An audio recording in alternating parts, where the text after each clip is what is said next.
नमः।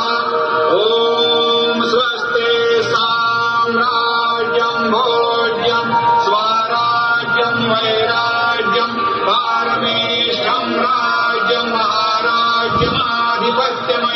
समन्तपर्यात् सार्वभौमः सर्वायुषान्तादापराधात् पृथिव्यै समुद्रपर्यन्ताय एकरालिति लभ्येष श्लोकोऽभिगीयते।